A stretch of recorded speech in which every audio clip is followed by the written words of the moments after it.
وسلم صلاۃ و سلام علیک یا رسول اللہ صلاۃ و سلام علیک یا حبیب اللہ صلی اللہ تعالی علیہ وسلم۔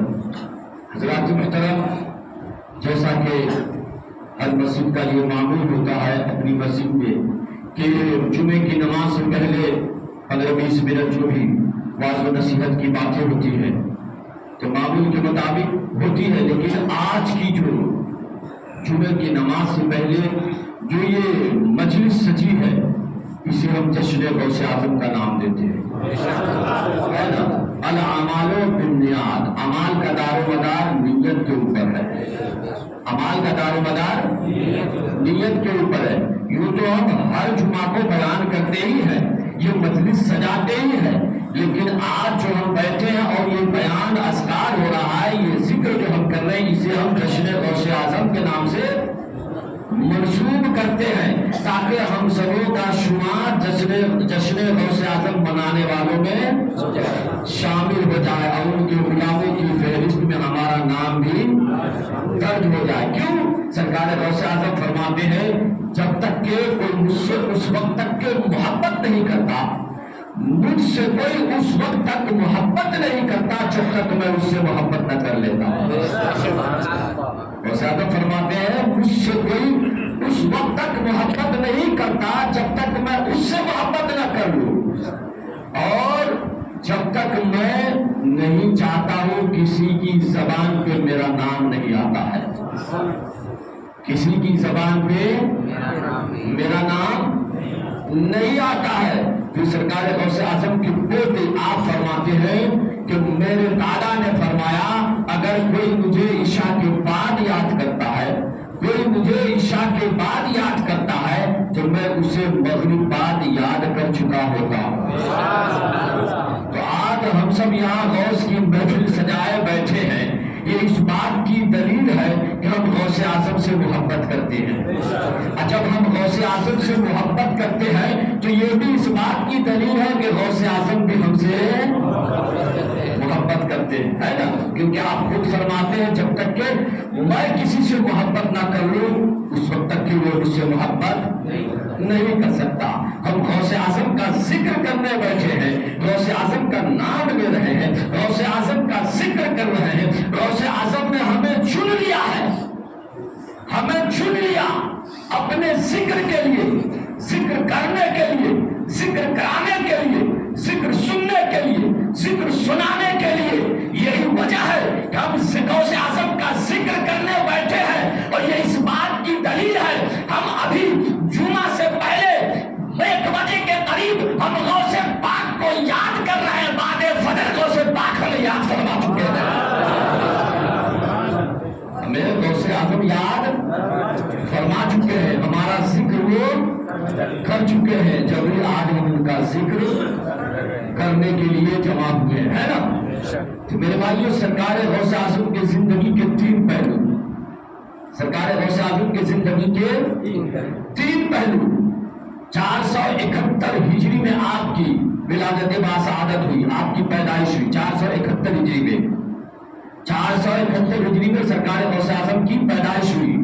جس رات آپ کی ولادت ہوئی اس رات بغداد شریف کے وہ شہر جیلان میں جو ہے، گیلان کا ایک قصبہ جس کا نام شہر ہے، اس شہر میں پورے 1100 بچے پیدا ہوئے۔ اس رات میں ایک بھی لڑکی پیدا نہیں ہوئی، ٹوٹل اس شہر میں لڑکا ہی لڑکا پیدا ہوا، لڑکا ہی پیدا ہوا۔ جب رب نے اپنے محبوب کو بھیجا، اپنے محبوب کو بھیجا تو پورے عرب میں اس سال سے بیٹے پیدا ہوئے، پورے عرب میں اس سال بیٹے پیدا ہوئے۔ اور جس رات محبوب کے لاڈلے بیٹے عبد القادر کو بھیجا، جس رات محبوب کے محبوب لاڈلے بیٹے عبد القادر کو بھیجا، اس رات پورے شہر جیلان میں 1100 بیٹے پیدا کیے، اور سب کے سب ولی بن گئے۔ وہ 1100 بچے جو پیدا ہوئے سب ولی بن گئے۔ کیا ولی بننا اتنا آسان ہے؟